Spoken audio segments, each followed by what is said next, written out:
नमस्ते भारत। मैं सरोज इस वीडियो में आपका स्वागत करती हूँ, अपने देशवासियों सभी का स्वागत करती हूँ। और सबसे पहले मैं धन्यवाद करती हूँ हमारी भारतीय सेना का, जल थल वायु सेना का, जिनकी वजह से हम आराम से अपने घर में बैठे हैं, आराम से खा रहे हैं, पी रहे हैं।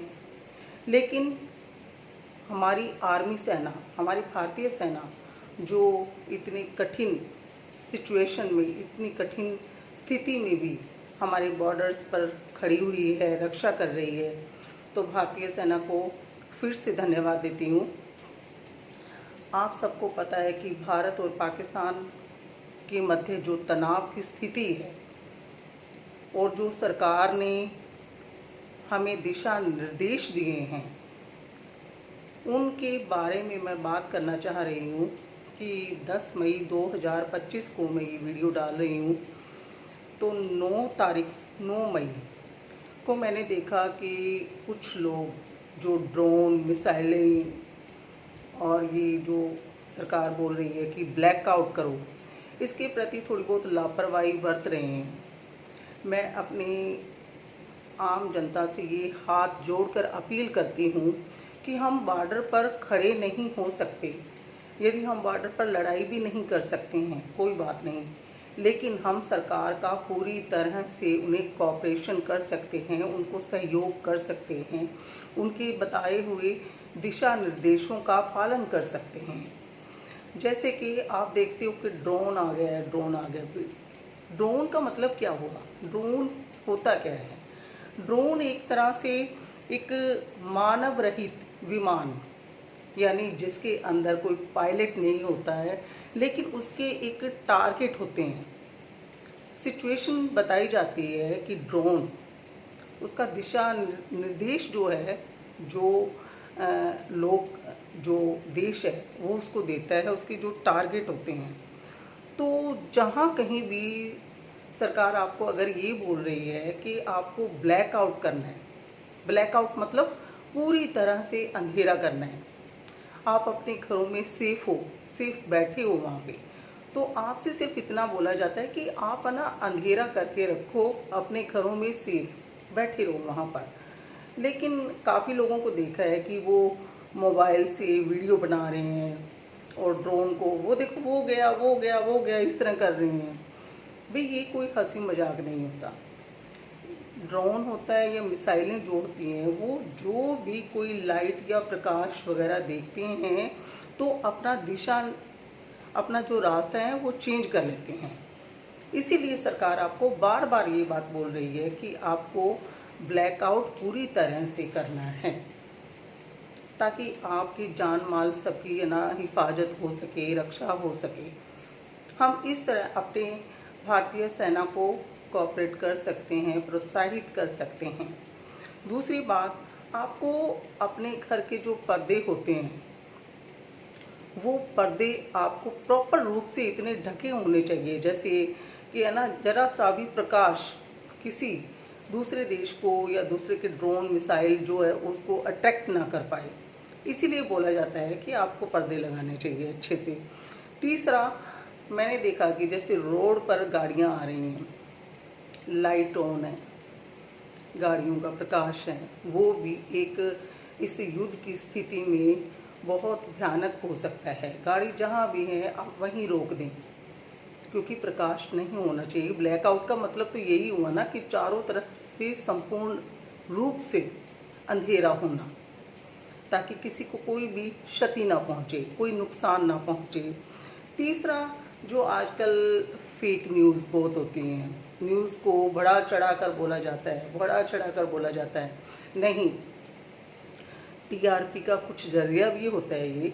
मैं ये नहीं कहती कि सभी चैनल्स ऐसे होंगे, पर आप ध्यान रखें कि घरों के अंदर बहुत से हमारे बुज़ुर्ग होते हैं, हमारे छोटे छोटे बच्चे होते हैं, औरतें होती हैं, सभी के दिल, हालांकि कोई कहता है कि नहीं मुझे तो इस सिचुएशन से डर ही नहीं लगता है, मुझे कोई फ़र्क नहीं पड़ता है। फ़र्क सभी को पड़ता है। युद्ध नाम जो है ना, वो देखने में आपको छोटा सा शब्द लगेगा, लेकिन उसके भयानक परिणामों से हर कोई अवगत होता है, सभी को ये पता होती है कि युद्ध से होने वाला विनाश कितना भयानक होता है। ईश्वर ना करे कि कोई भी युद्ध भयंकर स्थिति में उसका रूप ले ले। तो आगे है अफवाहों से सावधान।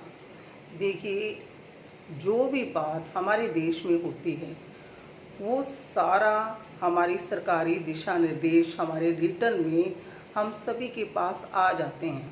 तो अगर किसी ने क्या कहा, किसी ने क्या नहीं कहा, इस अफवाहों से आप दूर रहें, फेक न्यूज़ों से आप दूर रहें।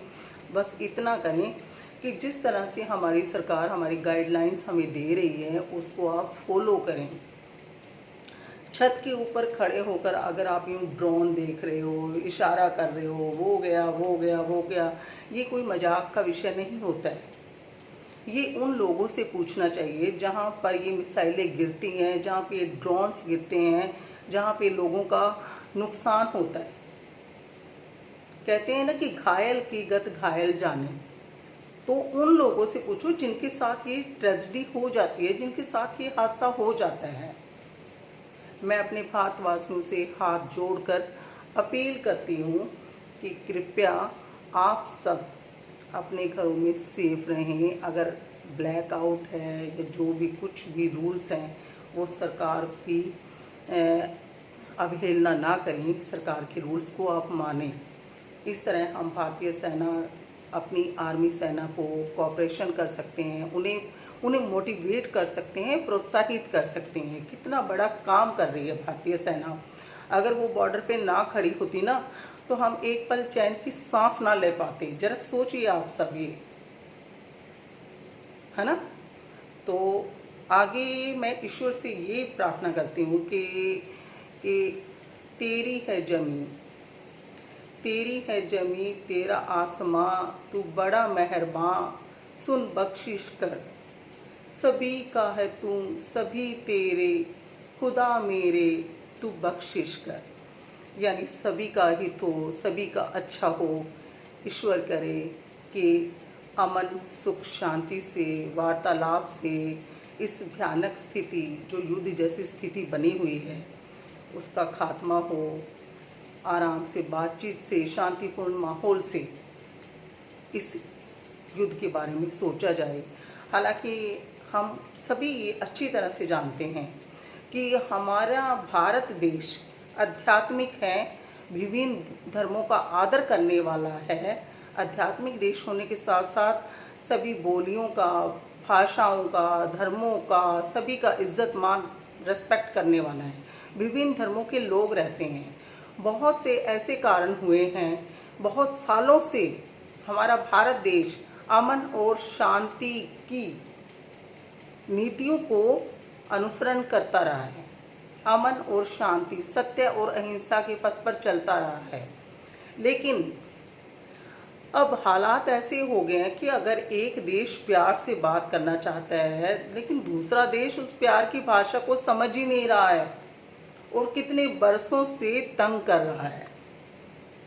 तो एक राष्ट्र, एक देश अपने बच्चों की हिफाजत के लिए, अपने देशवासियों की रक्षा करने के लिए उसे जो भी ठीक लगेगा वो करेगा ना। तो यही जो कदम है वो भारत देश ने उठाया है। भारत देश तो हमेशा से शांति प्रिय देश रहा है। तो फिर महाभारत में, गीता में भी तो कहा है ना, भगवान श्री कृष्ण ने कहा है ना कि कर्मण्येवाधिकारस्ते मा फलेषु कदाचन। यानी कि कर्म करना हमारे अधिकार में है, कर्म करना हमारे अधिकार में है, हमें फल की चिंता नहीं करनी चाहिए, है ना। तो वो जो अच्छा कर्म है, सुकर्म कर्म है, अच्छा कर्म है, भारत देश हमारा कर रहा है। तो बुरी नीतियों का दमन भी आवश्यक है। तो कहने का मतलब, ईश्वर से प्रार्थना करते हैं कि भगवान इस भयानक स्थिति से जल्द सभी को राहत मिले और हमारी भारतीय सेना का जो काम है वो सराहनीय है। इतना उनके बारे में कह सकते हैं कि अगर वो सब आर्मी सेना इतना सहयोग ना करें तो हम चैन की सांस भी नहीं ले सकते हैं। एक बार फिर से मैं अपने भारतीय देशवासियों से अपील करूंगी, प्लीज़ आप सरकारी जो गाइडलाइंस होती है, दिशा निर्देश होते हैं, उन्हें सीरियस से पालन करें। नमस्कार।